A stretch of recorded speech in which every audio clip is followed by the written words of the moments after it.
Il y avait du bon comme du moins bon, mais finalement, les 3 points sont là. Yo tout le monde, c'est Sakota, j'espère que vous allez bien. Personnellement, ça va nickel. Aujourd'hui, on se retrouve pour une toute nouvelle vidéo débrief autour de ce premier match du Real Madrid en Liga. Cette reprise de saison marquée officiellement par le premier match de Xabi Alonso officiel en Liga. Le Real Madrid s'est imposé au Santiago Bernabéu face à Osasuna sur le score de 1-0 après un match qui ne représente pas du tout le résultat de la rencontre. On a eu un Real Madrid qui a été hyper dominant sur le ballon et sur le terrain, mais qui a seulement su concrétiser un seul but sur un penalty obtenu par Kylian Mbappé. Donc pendant ce match, on a eu un Real Madrid hyper stérile malgré la domination, qui ne s'est pas vraiment procuré d'occasion, ce qui manque également tout le chantier qui est encore à faire pour le Real Madrid, notamment d'un point de vue de l'attaque. Pour moi, le système en 4-3-3 de Xabi Alonso ne va pas du tout marcher sur ce Real Madrid. Et il faut également repasser sur un système de jeu en 3-5-2 ou en 4-4-2. Ce qui a beaucoup plus fait le succès du Real Madrid pendant la Coupe du Monde des clubs face à la Juventus ou Dortmund. Pendant que le 4-3-3, lui, on avait complètement eu des matchs de merde face à Lille ou face au PSG.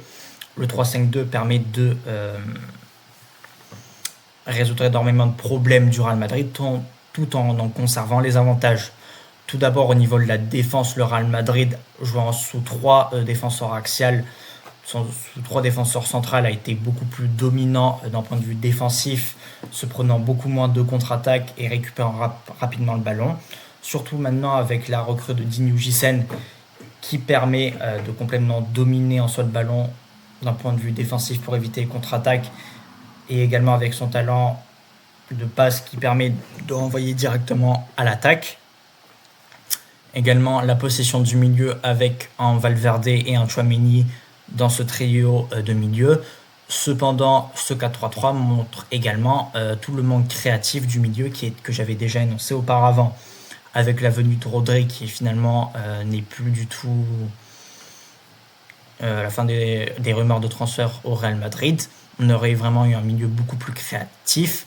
Mais pour ça, pour moi, cette création, elle doit passer par l'arrivée de Matsuono, les Arda Güler ou alors les Bellingham qui reviendra plus tard après son opération à l'épaule. Surtout qu'avec ce milieu en 3-5-2, on aura toujours la maîtrise du ballon avec un Tchouaméni ou un Valverde. Cette création du ballon, cette créativité au niveau du ballon pour les attaquants avec les Matsuono ou les Arda Güler, et également les deux latéraux sur les ailes qui permettront davantage de couvrir toute la partie offensive, surtout la partie du terrain. Puisque Carreras et Alexander-Arnold ont tout autant été en soi efficaces au niveau de la défense qu'au niveau de l'attaque, surtout Carreras au niveau de la défense. Et avec déjà les défenseurs à 3, les attaquants qui enfin pressent les Vinicius, Mbappé et Brahim, Alvaro Carreras et Alexander-Arnold pourront tout autant dominer l'aile d'un point de vue offensif que défensif. Avec cette composition, alors le Real Madrid pourra beaucoup plus emmener l'attaque sur les côtés, tant au milieu, en étant beaucoup plus créatif, tout en profitant alors de cette domination du ballon avec les défenseurs et le milieu.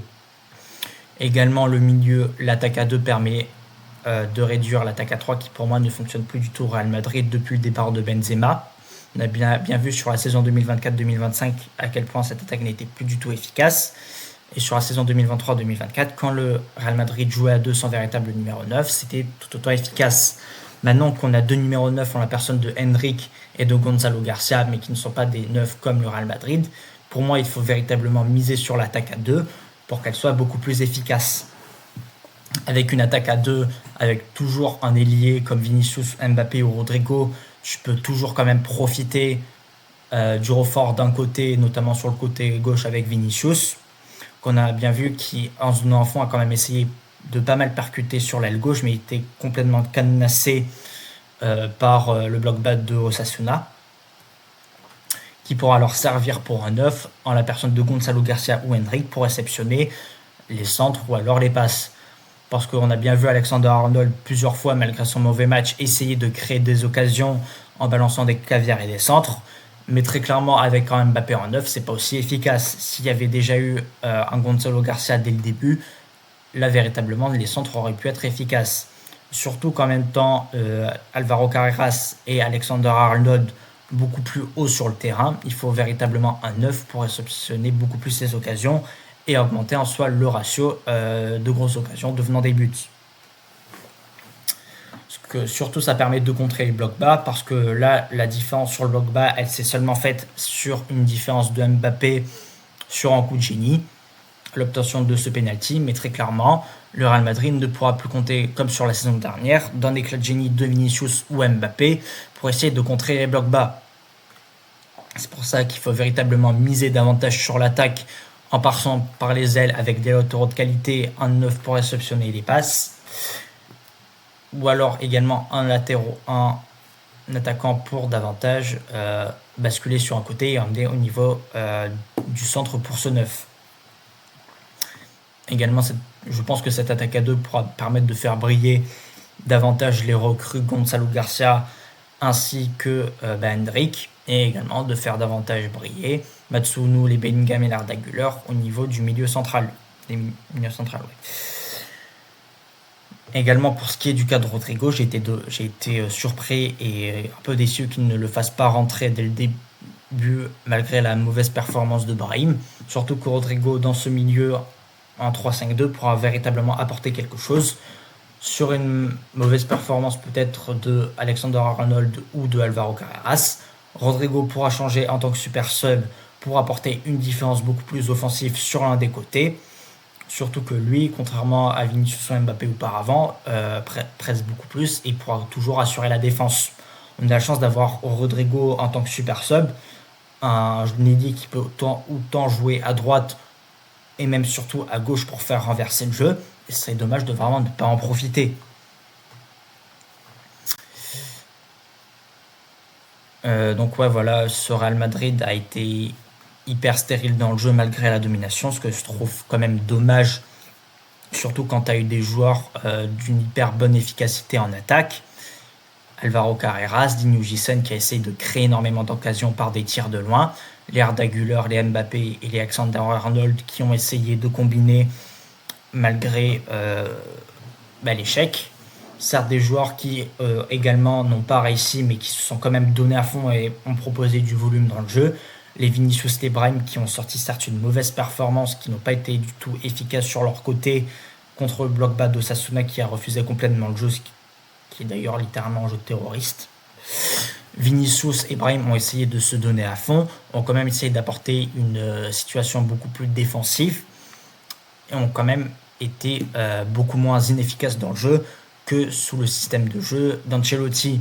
Parce que pour moi, il y a là la grande différence entre le système de jeu de Xabi Alonso et d'Ancelotti, c'est que même si les joueurs sont beaucoup plus inefficaces à leur poste, au moins ils permettent d'apporter réellement quelque chose à l'équipe, alors que sous Xabi Alonso, alors que sous Ancelotti, quand l'un des deux, que ce soit Vinicius, Rodrigo, Mbappé, était complètement inefficace sur le terrain, c'était plus un poids lourd et il n'apportait strictement rien à l'équipe. Également, on a aussi qu'on voit qu'on a quand même beaucoup plus de volume sur le banc en tant que remplaçant. Les super subs, Rodrigo, comme je dis, les Hendrick, les Gonzalo Garcia qui ont été beaucoup plus efficaces sur leur entrée.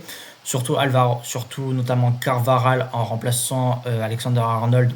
On voit que malgré son âge, il peut toujours apporter quelque chose défensivement au Real Madrid aux côtés de Ujisen et de Militao. C'est une charnière peut-être envisagée avec Asensio, Rudiger, etc.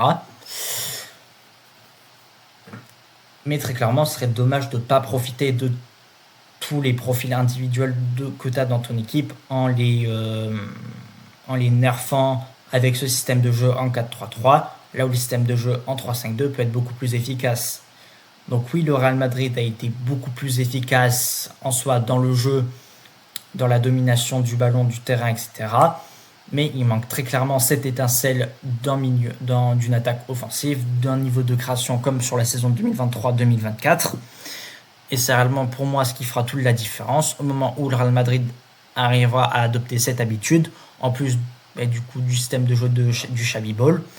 On verra véritablement un Real Madrid qui sera tout autant efficace au niveau de l'attaque, du milieu, de la possession du ballon et également au niveau de la défense.